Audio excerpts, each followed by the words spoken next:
que nosotros debemos aceptar, a creer, valorar, y en base a esas escrituras, pues nosotros confiamos porque su palabra es verdad, su palabra es verdad.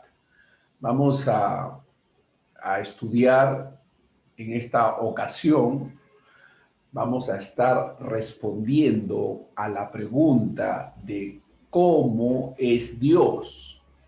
Vamos a desarrollar una cosmovisión bíblica de quién y cómo es Dios, a la luz, por supuesto, de lo que Dios mismo ha revelado. Hemos estado diciendo de que las cosmovisiones son construcciones filosóficas, culturales, que uno va adquiriendo en la medida que va creciendo, que va desarrollándose. En esa medida va asumiendo y conformando su cosmovisión a lo que va oyendo. En el caso de lo que es Dios, de quién es Dios, de sus propósitos, nuestra cosmovisión se ajusta a la revelación que Dios ha hecho de sí mismo. Por cierto que nuestra mente es renovada, pero se va alineando a lo que Dios ha revelado de sí mismo, a lo que Dios ha dicho de sí. Entonces, nuestro conocimiento de Dios tiene que emanar de lo que la Biblia dice, no de lo que nosotros pudiéramos imaginar, ¿no? No de lo que nosotros pudiéramos pretender especular. El Señor nos ha prohibido hacer imagen de sí mismo. Él nos ha prohibido hacer una imagen de sí mismo. Es decir, su deseo es que nosotros podamos humildemente aceptar lo que Dios ha revelado de sí. Es decir, nosotros no podemos crear a un Dios imaginario, que es lo que el mundo hace, que es lo que la gente en general suele hacer, porque no tiene una revelación clara de lo que la Biblia dice y no la estudia, no la medita. Y es nuestra responsabilidad transmitir y comunicar las verdades que Dios ha revelado en su palabra. La Biblia, la palabra de Dios nos dice cómo es Dios y cómo no es. Voy a repetir eso. La Biblia, la palabra de Dios, nos dice cómo es Dios y cómo no es. Sin la autoridad de la Biblia, cualquier intento de explicar los atributos de Dios no sería mejor que la opinión del hombre, la cual por sí misma es a menudo incorrecta en la comprensión de Dios. Decir que es importante para nosotros tratar de entender cómo es Dios es como una gran subestimación. El descuidarlo probablemente va a ocasionar que nos preparemos, persigamos y adoremos dioses ajenos. Eso va a ser el resultado de no tener un conocimiento claro de lo que Dios ha revelado de sí mismo, ¿no? Entonces es fundamental que podamos nosotros comprender estas verdades. Solamente lo que Dios ha escogido de sí mismo para ser revelado puede ser dado a conocer. O sea, las cosas ocultas, dice la Biblia, pertenecen a Dios. O sea, hasta donde Dios ha revelado es lo que podemos comunicar y transmitir. Uno de los atributos o cualidades de Dios es que Él es luz, queriendo decir que Él mismo nos revela la información de sí mismo. O sea, no podemos buscar conocer a Dios por medio de fuentes no autorizadas, por medio de fuentes que los hombres han creado. O sea, la antropología, la ciencia humana tiene sus límites. Dios se ha revelado a sí mismo. Y en base a lo que Dios ha revelado de sí mismo, en base a eso, nosotros tenemos que hablar y comunicar. Nosotros no podemos hablar más de lo que la Biblia dice. Como decía Calvino, debemos avanzar hasta donde la Biblia avanza y detenernos donde la Biblia se detiene. así de sumisos tenemos que ser. La realidad de que Dios ha revelado conocimiento de sí mismo no debería ser ignorada, porque Dios se ha revelado. La Biblia dice que Dios se ha revelado de muchas maneras en otros tiempos. O sea, Dios se ha ido dando a conocer, ¿no? Él se ha ido dando a conocer. Entonces, nosotros debemos recibir esa revelación. La creación, la Biblia y el Verbo hecho carne, es decir, nuestro Señor Jesucristo, nos van a ayudar a conocer cómo es Dios, ¿no? Debemos comenzar entendiendo que Dios es nuestro creador, que somos una parte de su creación, que venimos de Él nos ha creado, somos creación, hemos sido creados a imagen y semejanza de Él. Dios dice que nos creó a su imagen. Entonces, esto significa que el hombre está sobre el resto de la creación y le fue dado dominio sobre ella, es lo que la Biblia revela. La creación, según las escrituras, según la revelación bíblica, fue estropeada por la caída, no obstante, brinda un destello de sus obras. Al considerar la inmensidad de la creación, la complejidad, la belleza y el orden, podemos tener una sensación de la grandeza de Dios, de que hay un diseñador detrás de lo que nosotros observamos. Hay un diseñador detrás de lo que nosotros observamos. Entonces, Él es, fuera de Él no hay nada más, ¿no? Entonces, hay mucha revelación de Dios a través de los nombres que Él mismo se ha asignado. Nosotros podemos ver por la palabra de Dios de que Él se ha autodenominado de distintas maneras. Él él se llama a sí mismo Elohim, por ejemplo.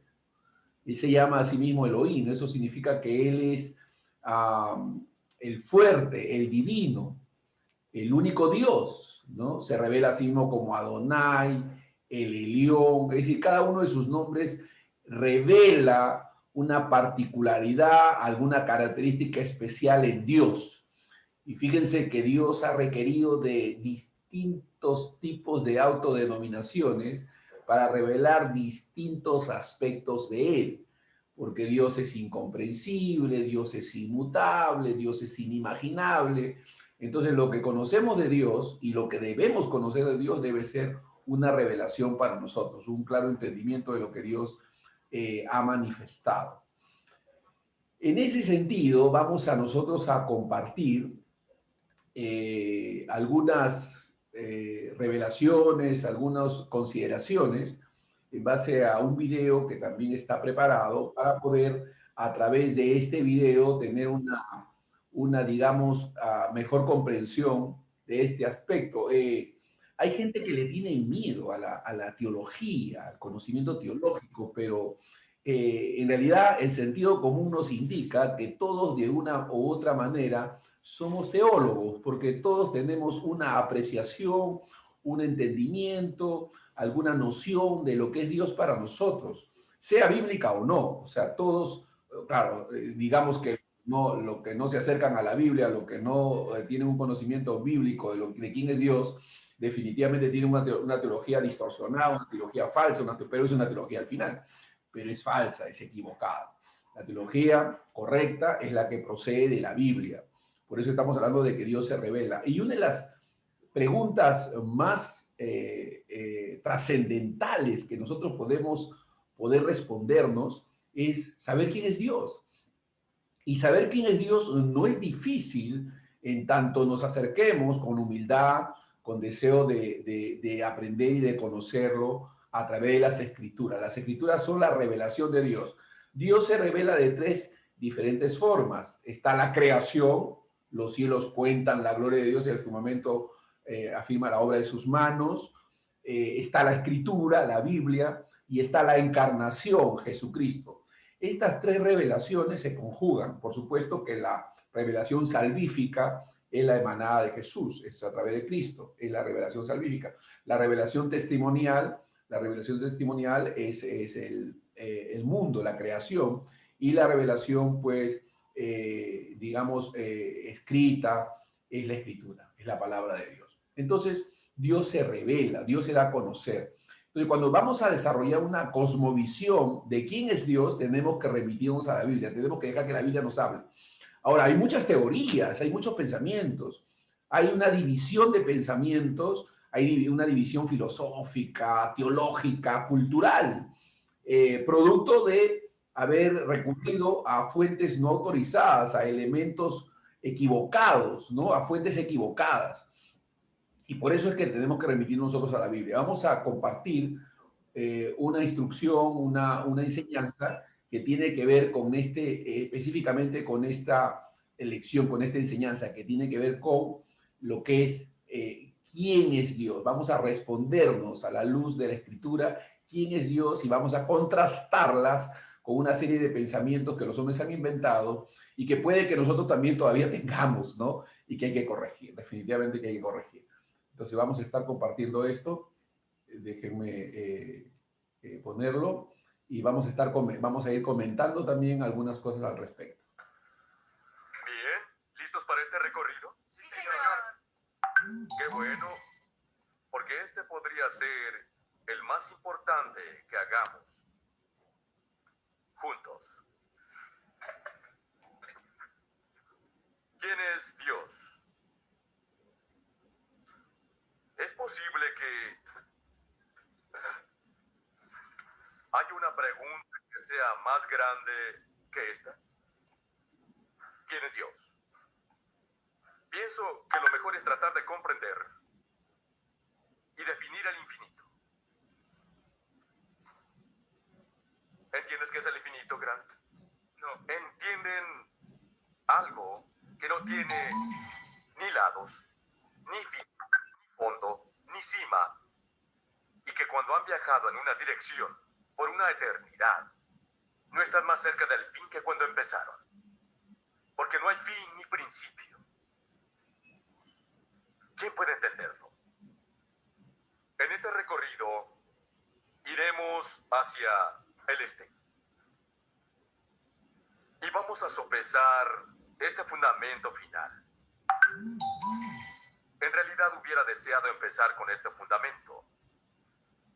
Pero el problema es que pienso que en nuestra cultura no estamos listos para este fundamento porque, como ya dijimos en el último recorrido, estamos tan saturados con las mentiras del mundo que no entendemos qué es la verdad y quién es el hombre. Y la filosofía del mundo nos ha bombardeado tanto que a menudo nos encontramos cautivos y nos es hasta difícil hablar acerca del tema de quién es Dios.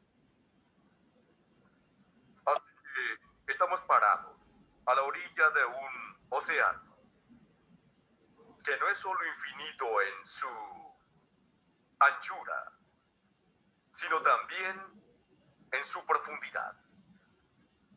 ¿Cómo empezar a contestar esta pregunta? Lo cierto es que no podemos, o no por completo. Lo asombroso es que este eterno, infinito, omnipotente y toda sapiencia creador del universo se nos haya manifestado. De otro modo, no tendríamos idea de cómo contestar esta pregunta. Así que aquí estamos, parados a la orilla de un océano, tratando de contestar de algún modo la cuestión sobre un ser infinito. Y la única razón para comenzar a tratar de contestarla es porque, por alguna razón prodigiosa, Él escogió revelársenos. Así que vamos a abordar la teología. No permitan que eso los asuste, porque la teología es simplemente el estudio de Dios. A menudo hablamos de personas que son teólogos y es apropiado usar ese término, pero con confianza ustedes y yo deberíamos ser teólogos. ¿Por qué? Porque nuestras vidas deberían estar caracterizadas por un profundo apetito y el anhelo de conocerle, de estudiarle, de entender quién es Él. Omar, tú eres teólogo. No sé. Sé que lo eres. Es interesante porque en cada recorrido que realizamos, en esencia, hacemos esto. Ahora estamos en este recorrido, entrando en una cueva en la que nos vamos a concentrar en este asunto de quién es Dios. Pero en realidad a donde vayamos, las verdaderas joyas en la cueva son solo unas que apuntan hacia su naturaleza. Este es mi recorrido predilecto. Este es el recorrido del que yo no quisiera volver jamás. Vimos Colosenses capítulo 2, ¿recuerdan? Cristo, en quien están escondidos todos los tesoros de la sabiduría y del conocimiento. Esta es la última fuente de la verdad. Quiero que puedan notar cómo él se remite a la persona de Jesús, a Cristo, para hablar de Dios. O sea, la conexión entre la persona de Jesús, el Dios hecho carne, que él hace visible al Dios invisible, dice en Colosenses. O sea, la importancia, porque tú no puedes hablar de Dios en genérico, en abstracto. Tienes que ponerlo en un aspecto y sentido concreto. Y para poder conocer a Dios, para encontrar el camino hacia Dios, todo empieza con Jesús. Él es el camino, la verdad y la vida. Hay muchas personas que hablan de Dios de manera genérica, cuando yo conocí a Diosito, cuando Diosito se me reveló, pero no se identifican con la persona de Jesús en concreto. Porque cuando Jesús se reveló, él dijo que el que honra al Hijo honra al Padre que le envió. Y nadie puede ir al Padre si no es por medio de Él. Y en todo sentido, en todo sentido. Entonces, no se puede conocer a Dios si no se tiene una revelación clara de quién es el Hijo. Y empezar con el Hijo, ¿no? Entonces, eso es el principio, porque Dios es inmensurable, ¿no? El carácter, el ser, los atributos. La naturaleza de Dios es la fuente definitiva de toda verdad. ¿Recuerdan que hablamos acerca del asunto de mentir? ¿Por qué Dios dijo que mentir es malo? Su carácter. Porque es contrario a su propia naturaleza. Por eso. Así que por eso seguimos volteando hacia Él e intentamos en este recorrido contestar la pregunta: ¿quién es Dios? Bien. ¿Cómo aborda el mundo esa clase de pregunta infinita, que demanda casi una contestación infinita? Podría ser que esa sea en realidad la pregunta fundamental con la que el hombre debe lidiar. ¿Y cómo lo hacemos? Bien, veamos. La pregunta es, ¿quién es Dios? ¿Quién es Dios? Lo que yo querría hacer es cambiar un poco la pregunta, tal vez, que es realidad definitiva.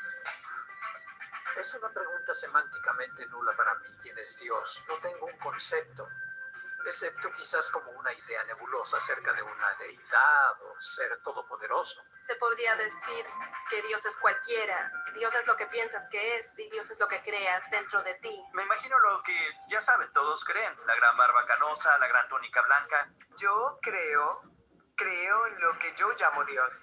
Dios es el Padre, Hijo y Espíritu Santo. Creo que el corazón es el templo de Dios. Dios para mí es el omnipresente y omnipotente que mora dentro de cada hombre.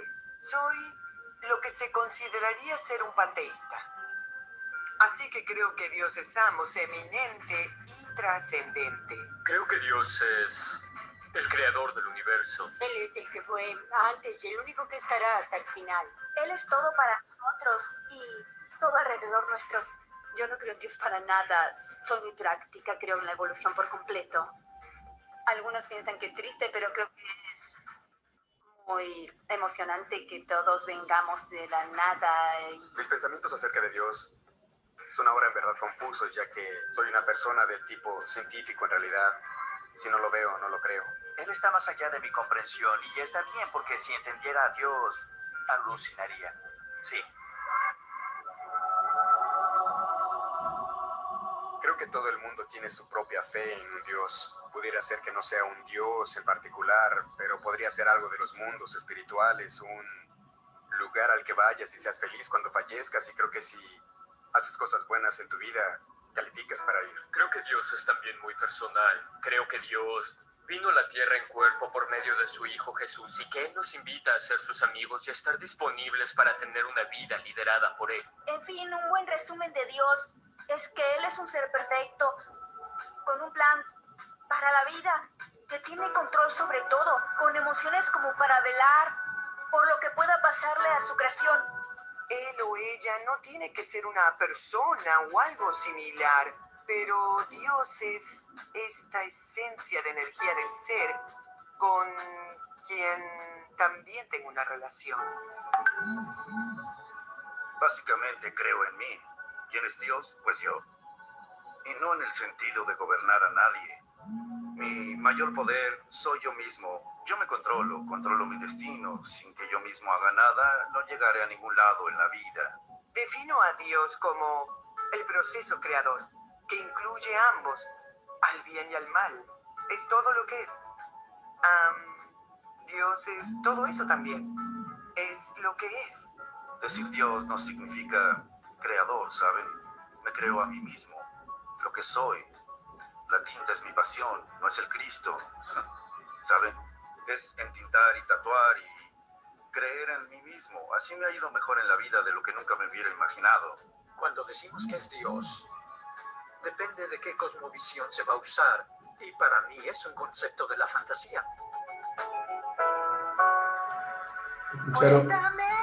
¿Escucharon eso? Depende de qué cosmovisión se va a usar.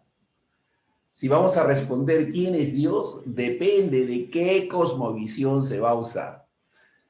Si es una cosmovisión materialista, humanista, agnóstica, atea, ¿no? ¿Qué cosmovisión está detrás de la respuesta que vamos a dar? En el caso nuestro, cristianos, hijos de Dios, nuestra cosmovisión es bíblica. Tiene que serlo. Y nuestra respuesta tiene que emanar del conocimiento que tenemos de Dios a través de la Biblia. A través de la Biblia. Y lo que Dios revela en la Biblia puede en algún momento contradecir nuestra propia experiencia. Por ejemplo, la Biblia dice que Dios es bueno. Dios es bueno. Que Dios es misericordioso y compasivo, ¿no? Que Dios consuela y fortalece. Que Dios se conduele de los que sufren. La Biblia dice eso. Pero la Biblia no oculta los sufrimientos de los santos, las grandes agonías que estos han vivido. El apóstol Pablo fue decapitado, Pedro fue crucificado de cabeza. María tuvo que contemplar a Jesús, su hijo en la carne, siendo crucificado, martirizado en la cruz. Y la Biblia no dice que Dios haya evitado ese dolor en María, más bien el ángel le anunció que una espada traspasaría su corazón. Todo eso indica que el sufrimiento del creyente está contemplado dentro del plan de Dios, o sea, está contemplado dentro de ese propósito glorioso que Él tiene, dentro de los decretos que Él ha establecido. La Biblia dice que el que quiere vivir piadosamente en Cristo Jesús va a padecer persecución. Nuestro Señor Jesucristo antes de partir dijo que en el mundo tendríamos aflicción, pero que debemos confiar, Él ha vencido al mundo. O sea, el llamado de Dios no es a que no vamos a sufrir, más bien es a confiar en medio del sufrimiento. Eso es lo que la Biblia nos enseña. Puede parecer contradictoria a una mente agnóstica, una mente que niega este propósito, que no lo conoce. Y hay gente distorsionada, que tiene una mente distorsionada en cuanto al conocimiento de Dios. Un par de hermanos, uno de ellos de un movimiento carismático de fe, y el otro, o otra, porque era una dama, con una posición teológica distinta, aunque eran hermanos, o son hermanos. Ella creyendo en un Dios soberano, en un Dios que tiene el control de todas las cosas, en un Dios que todas las cosas las hace con propósitos buenos, aunque sucedan cosas malas, y él creyendo que su confesión, sus decretos, su propia soberanía a través de la confesión de su boca, era la que controla las cosas. Y los dos fueron sometidos a una prueba trágica que es el contagio de su mamá. Fíjense, la mamá fue contagiada con el COVID, ella orando y confiando en la gracia, en la soberanía de Dios, y él declarando, mi mamá está sana, no va a morir, y yo declaro que ella no morirá, sino que vivirá, y la Biblia dice que plaga no tocará su morada, y que caerán a su lado miles y eso, no, pero a ella no llegará, y él declarando, y ella orando, y dice, Señor, ten misericordia, Señor, en ti confiamos, Señor, tu gracia. Y finalmente, la madre murió, desafortunadamente. Ella, con un espíritu compungido, resignado, dándole la gloria a Dios, las gracias a Dios, con la esperanza de que va a volver a sumar, y él resentido con Dios. Señor, pero yo confesé, yo declaré, ¿dónde fallé? Yo tuve fe y yo declaré tu palabra, y tu palabra no puede mentir. Y él, enojado con Dios porque Dios no había, según él, hecho caso a ninguna de las cosas que le habían enseñado él tenía que hacer para lograr su victoria. Dos posiciones teológicas distintas con relación a quién es Dios y cómo funciona y opera Dios en la vida de los seres humanos. Una recibiendo el consuelo de lo que la palabra de Dios dice en relación a Dios, y el otro con un entendimiento distinto de lo que realmente es Dios y reaccionando a ese entendimiento con violencia, con molestia, con frustración y negando y desconociendo lo que la Biblia dice. Entonces, fíjense cómo es que la comprensión que tenemos de Dios nos va a ayudar o nos va a perjudicar en cómo responderemos a determinadas situaciones, ¿no? Cuando Juan y Pedro fueron azotados y amenazados, ellos salieron gozosos de haber sido dignos de participar, dicen, de las aflicciones del Señor. Salieron gozosos. Una persona que no conoce a Dios de seguro sale mortificado, como Dios permitió que sea azotado, etc., ¿no? O en el caso de Pedro, ¿no? O en el caso de Pablo, que fue decapitado y que antes de morir él dijo, he peleado la batalla, he acabado la carrera, he guardado la fe, me está reservada mi corona de vida, ¿no? Entonces él tenía una expectativa y una visión de Dios muy distinta a la que tienen muchos creyentes hoy, ¿no? Hay inclusive personas que dicen, Pablo murió decapitado porque no tuvo fe, y Esteban murió apedreado porque no tuvo fe suficiente para ser librado. Dicen algunos, porque tienen una teología distorsionada, equivocada, errónea. Y hay mucha gente, eso hablando de cristianos, ¿no? Que mal enseñados, pero el mundo, peor todavía, ¿no? El mundo que piensa acerca de Dios, ¿no? Entonces se ofenden, se mortifican. ¿Cómo Dios, si es bueno, permite que estas cosas pasen? No entienden que esto es la herencia y el producto del pecado, porque el hombre ha venido viviendo a lo largo de su vida después de la caída de Adán, ¿no? Entonces, la comprensión de quién es Dios es fundamental, sobre todo en momentos como los que estamos viviendo, ¿no? Porque si no conoces a Dios y no entiendes cómo Él procede o Él actúa, ¿cómo vas a responder a lo que está pasando? ¿Cómo vas a poder mantener una actitud de confianza en medio de la aflicción? Dice el Señor, en el mundo tendréis aflicción, pero confiad, yo he vencido al mundo, ¿no? Es una situación bastante dolorosa, bastante dramática, pero hay que confiar en Dios. ¿Qué piensas de Dios? ¿Han oído esa canción? ¿Se saben esa canción, sí? ¿Correcto? Bien, bravo.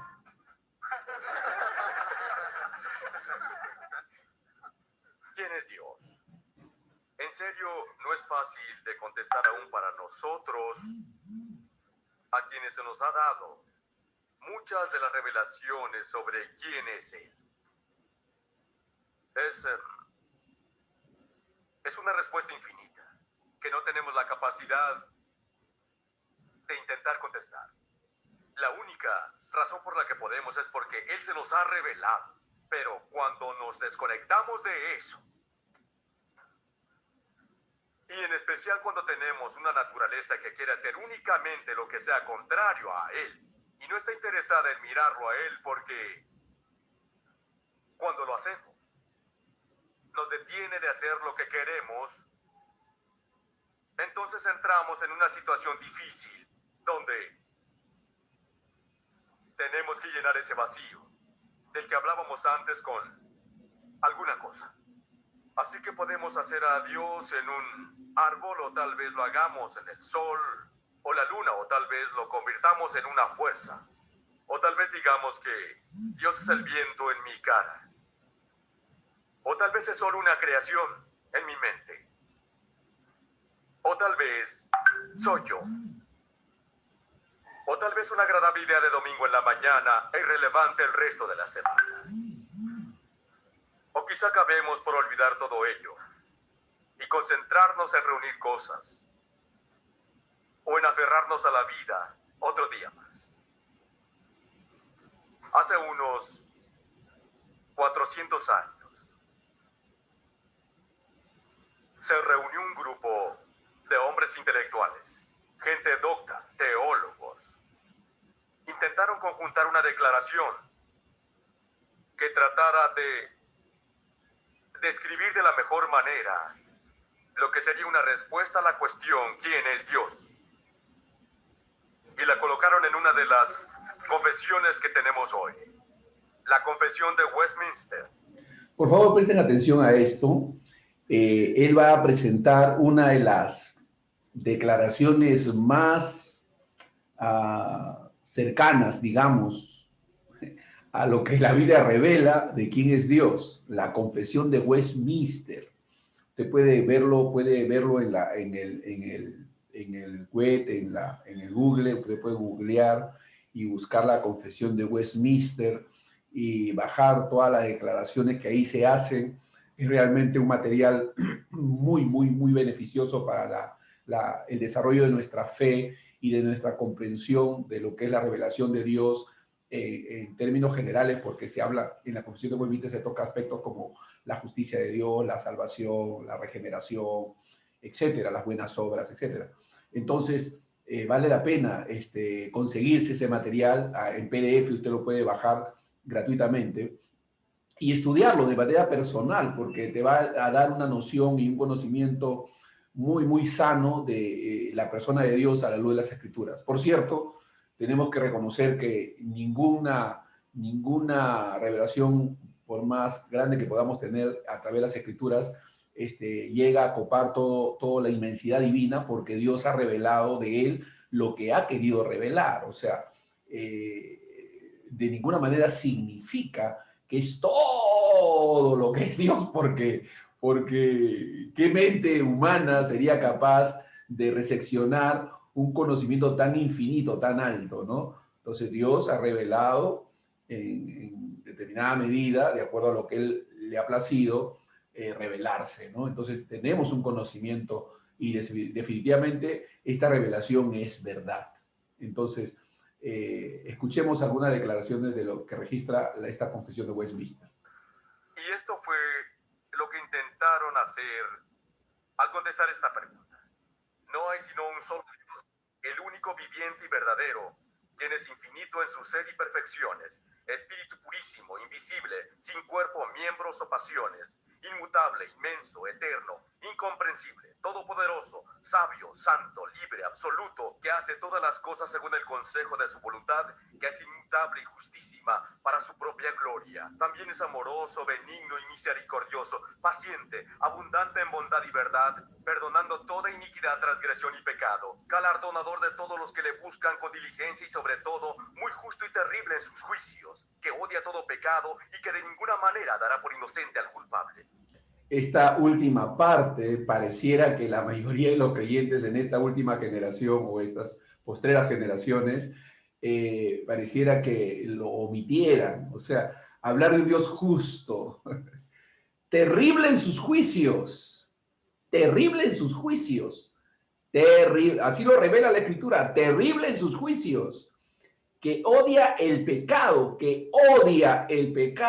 y que de ninguna manera dará por inocente al culpable. Wow, esta última descripción es prácticamente omitida por muchas mentes cristianas en estos últimos tiempos. Se habla de que Dios es amor, de que Dios es bueno, ¿no? Pero también es justo y terrible en sus juicios. También así la Biblia habla tanto de la bondad de Dios como de su severidad. También la Biblia habla de su severidad. O sea, no es que la Biblia no nos oculta quién es Dios. Al contrario, la revela. Y cuando la revela de una manera completa, plena, total, de tal manera que podamos entender que habla de su bondad y también de su severidad. Que Dios es un Dios misericordioso y también justo y terrible en sus juicios, que odia el pecado. En el caso nuestro, es muy importante entenderlo, nuestro pecado fue castigado en la persona de Jesús. Nosotros hemos sido redimidos, hemos sido perdonados, hemos sido llevados a una posición gloriosa en Cristo y en Él estamos realmente exentos de todo juicio, de toda ira en Cristo. Somos nuevas criaturas, somos una nueva creación en Cristo Jesús y benditos por siempre en Cristo, bendecidos con toda bendición espiritual, aunque experimentemos dolor, sufrimiento, terribles situaciones físicas, pero somos los redimidos, los bendecidos, los salvos, los hijos de Dios, aunque en la carne podamos sufrir diferentes tipos de situaciones que de seguro Dios en su gracia y misericordia va a darnos el poder para sostenernos y seguir adelante en nuestra fe y morir confiando solamente en su gracia y en su favor. Vaya declaración. Y mi conjetura es que dirían que no han llegado ni siquiera cerca de contestar la pregunta: ¿quién es Dios? Vivimos en una época que está más dividida de lo que nunca estuvo en el pasado. Una división filosófica, ideológica y cultural. A mediados del siglo XX, el filósofo judío Martin Buber escribió un libro fascinante con el título El eclipse de Dios. Y capturó mi atención porque un eclipse no es algo que destruye una realidad, solo la esconde, la oculta, la cubre, le pone una sombra encima. Es donde estamos en nuestra cultura hoy. Dios no ha sido destruido, Dios aún existe, pero le ponemos una sombra sobre su rostro. Y mi pasión es ayudar a la gente a traspasar esa sombra, hacerla a un lado, para que podamos ver la majestad trascendente de la gloria de la realidad que está allí. En verdad esa debería ser nuestra pasión. La pasión por quitar lo que pone un filtro delante de quién es Dios. No solo para nosotros, sino para todos los demás, para nuestra cultura. Porque son esos filtros que, de algún modo, están frente a Dios los que hacen que Jesús venga y pregunte ¿por qué se preocupan? ¿Por qué tienen miedo? ¿Por qué están ansiosos? ¿Qué es lo que les evita comprender que Dios es en realidad lo que Él dice que es? ¿Quieren tener paz? ¿Quieren estar satisfechos? Eso no viene de una botella, no viene de una píldora. Viene de la comprensión y del saber y del creer la verdad de que Dios es quien Él dice que es. Ahora permítanme que busque a alguien que, obviamente, sepa de fútbol. Omar, supongamos que usted ha ido a un juego de fútbol o que está viendo un juego de fútbol. Y un jugador hace una anotación y la cámara está tomando la escena. Y alguien está ahí parado con una peluca de colores y lleva un letrero. ¿Qué suponen que está diciendo el letrero? Juan 3:16. Juan 3:16. Eso es correcto. Todos lo han visto. Lo ven por todas partes. ¿Sabe lo que dice Juan 3:16? Sí. ¿Qué es lo que dice? Porque de tal manera amó Dios al mundo, que ha dado su Hijo unigénito, para que todo aquel que en él crea no se pierda, mas tenga vida eterna. Juan 3:16. Perfecto. Gracias. De tal manera amó Dios al mundo que ha dado a su Hijo unigénito para que todo aquel que en él crea no se pierda, mas tenga vida eterna. Mi pregunta es, ¿qué es la vida eterna? Les he hecho preguntas sencillas, ¿no es cierto? ¿Por qué vino Jesús? ¿Qué es la verdad? Ahora quiero saber qué es la vida eterna. ¿Qué es la vida eterna? Estar La con vida que se Dios. suponía que tuviéramos La vida que se suponía que tendríamos. en comunión con Dios. Ok, aquí alguien dijo Para estar con Dios. estar con Dios. Ya saben, Jesús habló mucho de esto. Habló de la vida eterna una y otra vez. Recuerden que en Juan 3:16 se llevó a cabo en un instante muy peculiar. ¿Recuerdan qué caso fue ese instante? Nicodemo. Nicodemo, él hablaba con Nicodemo. ¿Ya conocen Juan 3:16? ¿Saben los versículos que vienen antes? Solo si lo veo. Solo si los ves. Es una respuesta honesta.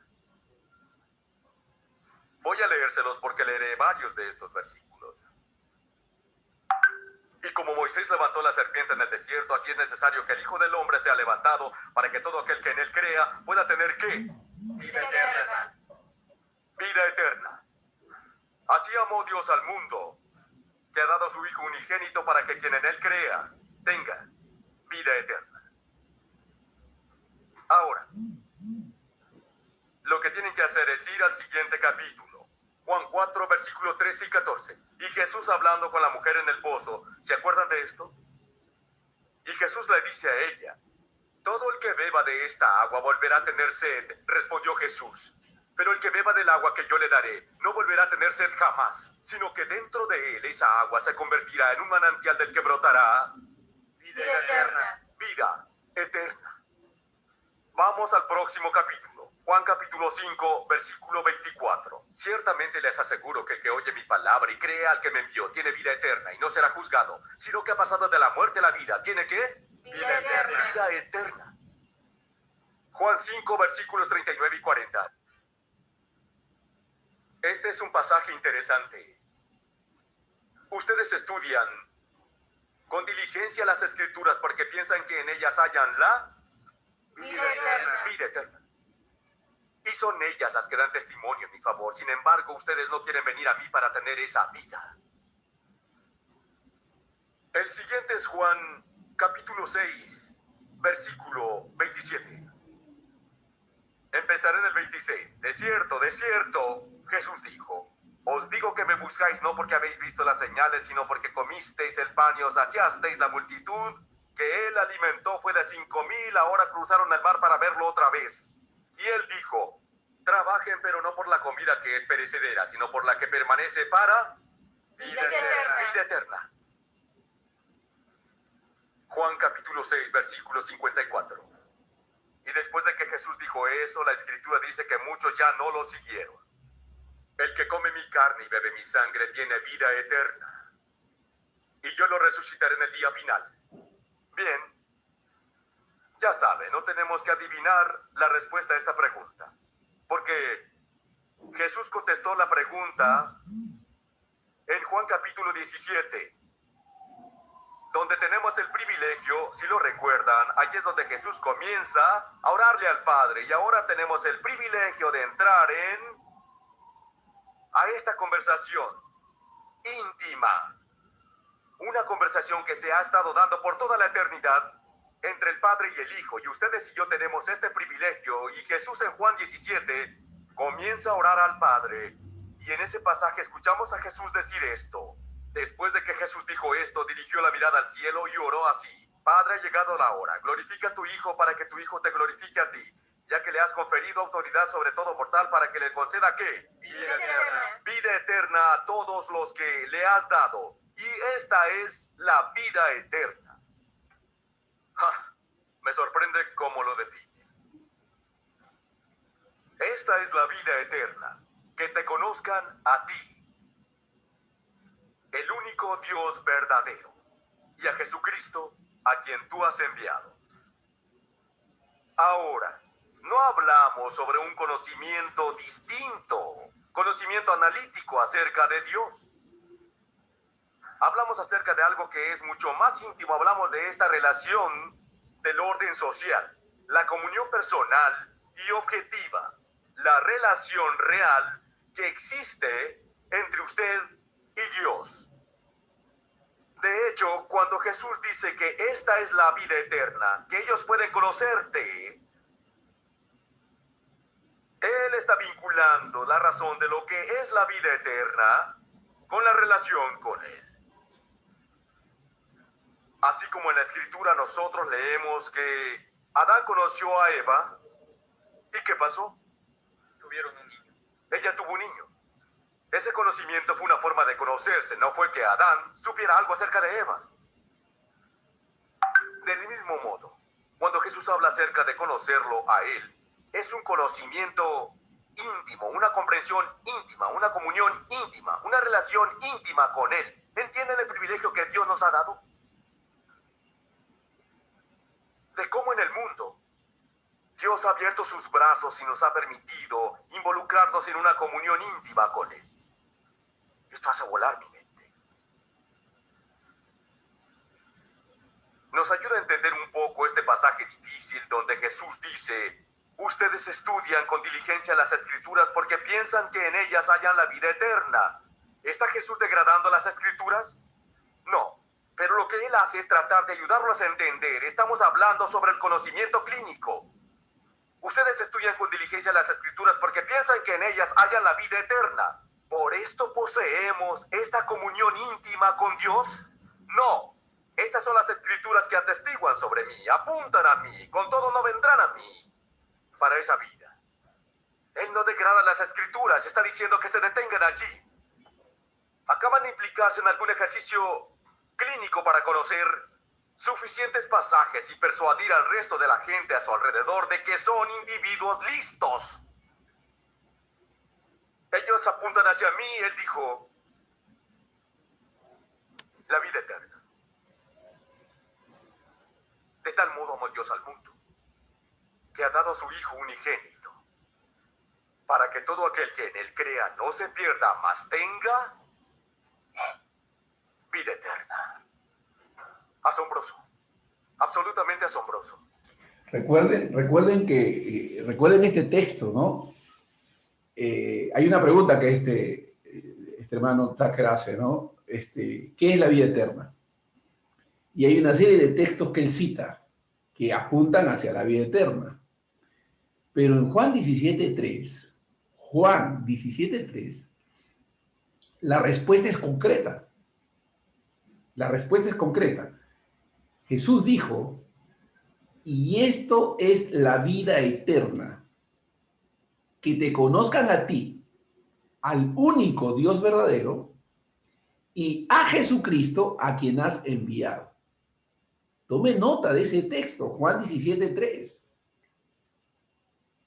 Esta es la vida eterna, que te conozcan a ti, al único Dios verdadero, y a Jesucristo, a quien has enviado.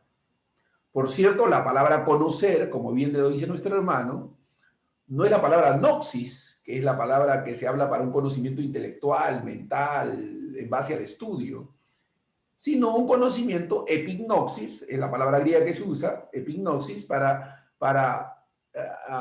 describir una relación personal, íntima con Dios. Porque es una relación personal. Ahora, esa relación personal es clave porque ustedes recordarán cuando Jesús, nuestro Señor, le dice a Pedro: Pedro, ven, sígueme.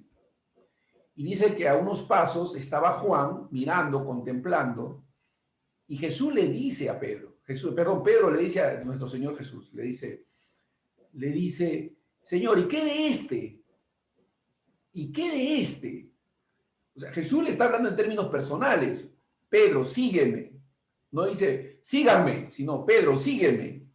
Pero dice, Señor, ¿y qué de este? ¿Por qué no dices que él también te siga? ¿Por qué no dices que él venga con nosotros? ¿Por qué? ¿Qué de este? Y Jesús le responde, Pedro, a ver, Si yo quiero que Él quede hasta que yo venga, ¿qué a ti? Así, ¿qué te importa a ti? Sígueme tú. Sígueme tú. O sea, es una relación personal, íntima, ¿no? Es una relación personal, individual, única, con cada uno. Dios tiene la capacidad, porque es omnipresente, es omnisciente, de relacionarse de manera particular y única con cada uno de nosotros. A este lleva, a este levanta y a este no, ¿no? Este parte con el Señor, este no parte con el Señor. Cada uno de ellos tiene una relación personal, íntima, y Dios tiene un plan y un propósito para cada uno de ellos en particular. Porque Él es Dios y tiene derecho a hacerlo, porque no solamente Él es el Señor, Él es el soberano. Entonces, esa relación personal e íntima, tú la tienes con Dios, yo la tengo con Dios, cada uno de nosotros tiene una relación particular, personal e íntima, y nos debemos a Dios. Y nuestro temor a Dios debe hacer que cuidemos las cosas que decimos, las cosas que hablamos, cómo nos comportamos, cómo respondemos, cómo actuamos. O sea, porque tenemos una relación personal. Y Él conoce nuestras limitaciones, nuestros más íntimos secretos, nuestras debilidades. Él se relaciona con nosotros conociéndonos más de lo que nosotros nos conocemos. Nosotros conociéndonos no tenemos una muy buena opinión de nosotros porque conocemos de nuestras flaquezas y debilidades, sabemos que nuestros pensamientos malos nos ganan, que a veces estamos furiosos, que a veces tenemos ganas de hacer cosas inadecuadas, nos conocemos así. Bueno, Dios conoce eso, pero aún así nos ama en Cristo, nos ha aceptado, nos ha recibido y tenemos una relación personal con Él, una relación única e íntima y personal. Él sabe cuándo llevarnos, cuándo retenernos. Él sabe qué hacer con nosotros, si conviene llevarnos y estar en su presencia, o si conviene todavía quedar para seguir sirviendo y bendiciendo a la iglesia. Es decir, Dios sabe lo que hace, porque Él es Dios. Más allá de nosotros mismos, ¿no? Nosotros no somos el centro de la historia, lo es Dios, y en la persona de Jesús. Uno de los grandes predicadores, Charles Spurgeon, dijo: la más elevada ciencia, la más exaltada especulación, la más poderosa filosofía que puede captar la atención de un niño de Dios es el nombre, la naturaleza, los hechos y la existencia del gran Dios, al que él llama su Padre. Pablo tenía una perspectiva en esto. ¿Pueden recordar en Filipenses? Es más, todo lo considero perdido por razón del incomparable valor de conocer a Cristo Jesús, mi Señor. Por Él lo he perdido todo y lo tengo por estiércol a fin de ganar a Cristo y encontrarme unido a Él. No quiero mi propia justicia que procede de la ley, sino la que se obtiene mediante la fe en Cristo, la justicia que procede de Dios, basada en la fe. Lo he perdido todo a fin de conocer a Cristo y experimentar el poder que se manifestó en su resurrección, participar en sus sufrimientos y llegar a ser semejante a Él en su muerte. ¿Qué es sobre la perspectiva de Dios? Oseas dijo: lo que pido de ustedes es amor y no sacrificios, conocimiento de Dios y no holocaustos.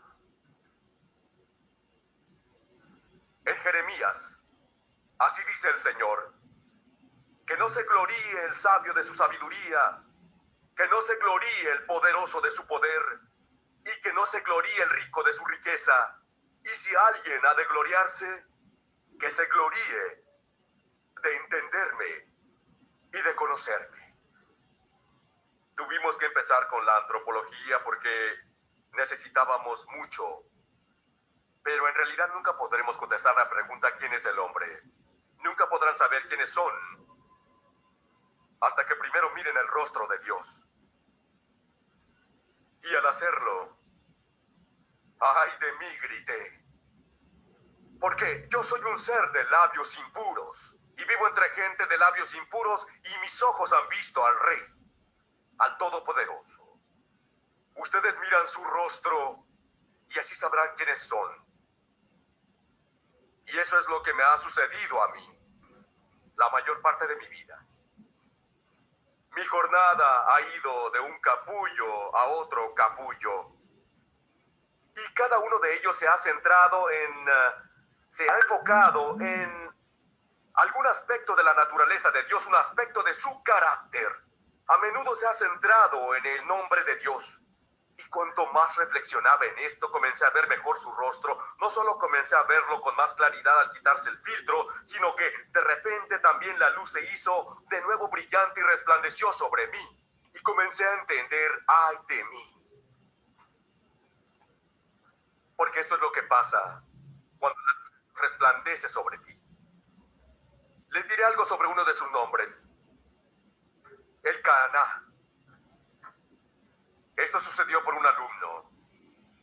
Leíamos en Deuteronomio capítulo 4. Tengan pues cuidado de no olvidar el pacto que el Señor su Dios ha hecho con ustedes.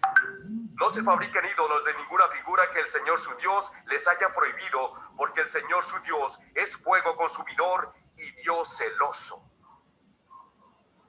Y un alumno me preguntó, ¿qué quiere decir que Dios sea celoso? Creí que los celos no eran algo bueno. Y no pude contestar su pregunta. Y así de repente volví a entrar en un capullo. No porque no pudiera contestarle,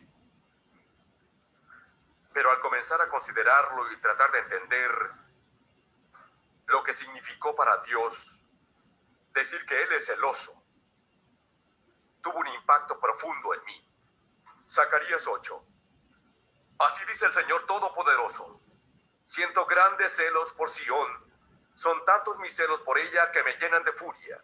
¿Qué significa esto?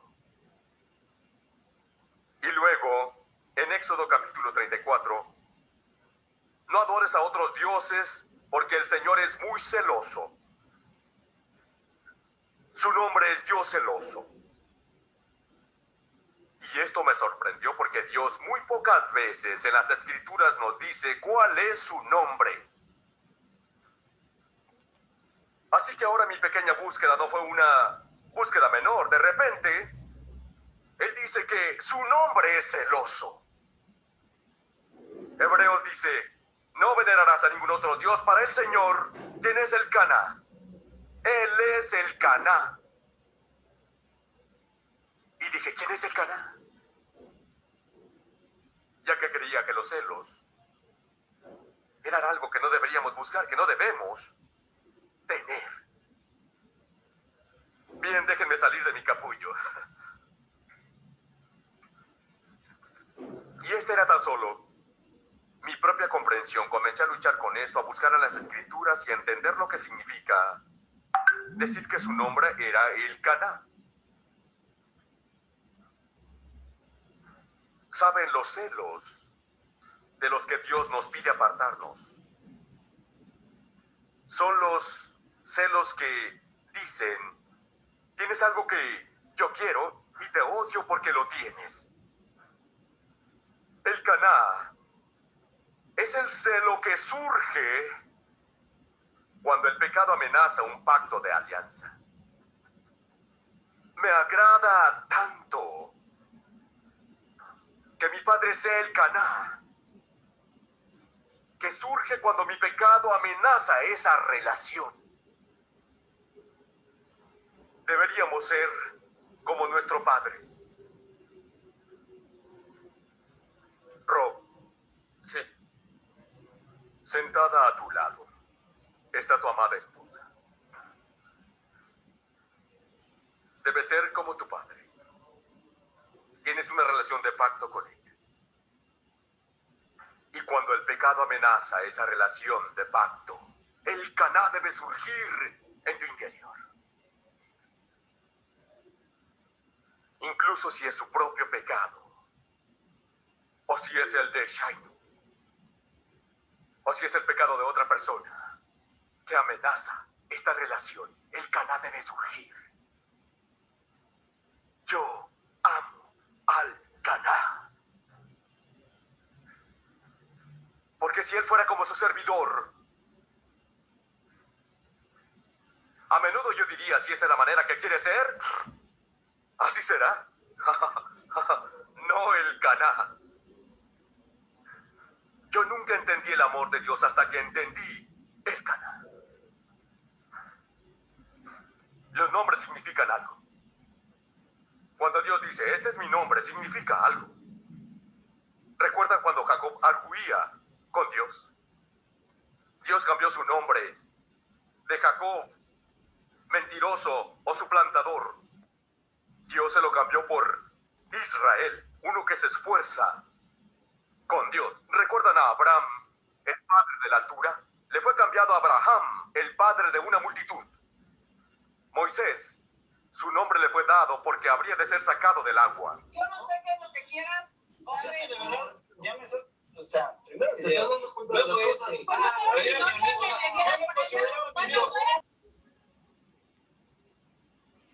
Alguien se filtró por ahí. Muy bien, vamos a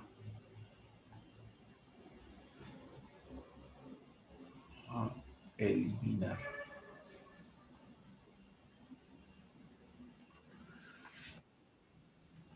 Muy bien. Él va a continuar, por supuesto, mañana, perdón, la próxima clase vamos a estar tratando y viendo de cómo Dios se revela a través de sus nombres.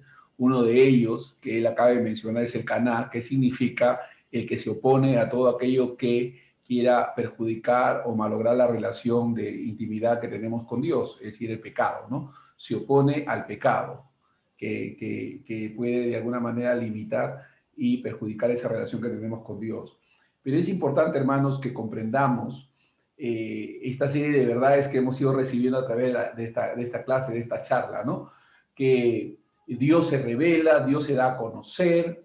Dios no quiere que nos imaginemos o hagamos imagen de Él. Nosotros juzgamos mucho la idolatría visual, ¿no? De que la gente tiene un Dios, es idólatra porque tiene imágenes, pero las imágenes que nos hacemos de Dios, que no se ajusten a lo que la Biblia revela de Dios mismo, es idolatría. O sea, todo aquello que no sea exactamente lo que Dios ha revelado de sí, sino que nosotros inventamos acerca de Dios, es idolatría. Es una imagen que Dios no quiere que nos hagamos. Dios no quiere que nos imaginemos cómo es Él, sino que humildemente aceptemos el cómo Él se revela, cómo Él se revela a sí mismo. Ese es el conocimiento que nosotros debemos de abrazar y debemos de seguir. Entonces, vamos a estar compartiendo esto y tratando de comprender y desarrollar una cosmovisión bíblica de Dios que nos haga tener una relación mucho más íntima y personal con Él, que nuestro conocimiento de Él no sea un conocimiento meramente intelectual, superficial, sino un conocimiento que refleja una realidad, una relación personal con Él, en la que tenemos un temor reverente y queremos hacer lo que a Él le complace. En medio de las fallas que naturalmente tenemos como seres humanos, pero ese deseo de querer conocerlo, de querer vivir para Él de manera santa, pura, recta, ¿no? Evitando dar lugar a nuestros deseos carnales y más bien buscando andar en el Espíritu y no satisfacer esos deseos. Vamos a orar. Padre, en el nombre de Jesús te damos gracias por tu palabra, gracias por esta luz y por este entendimiento. Ayúdanos, Señor, a comprender y que podamos seguir creciendo en el conocimiento